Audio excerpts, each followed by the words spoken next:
पूरी दुनिया तकरीबन हैरान थी, परेशान थी जब ट्रंप ने after winning in the elections जो है वो फैसला किया टैरिफ इंक्रीज करने का। और ये super power versus x super power का मामला था। और डेफिनेटली अमेरिका वहाँ से जहाँ से जो है वो डॉलर सर्कुलेट और इसी तरह जो है वो गुड्स ब्रांड सर्कुलेट और फिर एक इकनॉमी चैनलाइज हो पूरी ग्लोब की, तो वहाँ और फिर चाइना जो कि इस वक्त मैन्युफैक्चरिंग के अंदर जो है टॉप ऑफ द लिस्ट है और एक बड़ी जो है वो मैन्युफैक्चरिंग पैदावार जो है वो दुनिया के लिए इस वक्त कर रहा है डिफरेंट वेज में।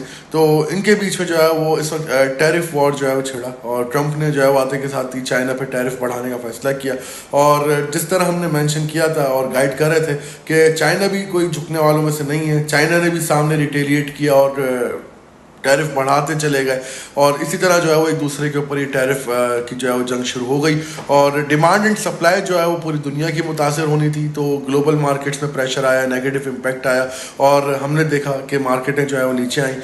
Pressure in the panic sense जो है वो मार्केट में दिखा और हमारी लोकल मार्केटें भी जो है वो इससे हर्ट हुई और सेंटिमेंट्स हर्ट हुए अराउंड द ग्लोब। और इसका जो है फिर उसके बाद ये अचानक जो है वो ट्विस्ट आना, 90 दिन का टैरिफ पॉज आया, उससे एक बड़ा रिलीफ मिला।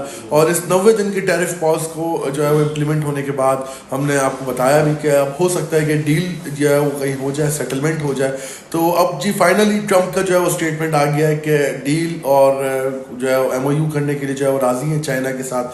50% से जो है वो कम जो है वो करने की बात कर रहे हैं अब टैरिफ चाइना के लिए, जहाँ पे 125 से 140% बढ़ाने की बात कर रहा था ट्रंप, अब 50% टैरिफ कम करने की बात कर रहे हैं।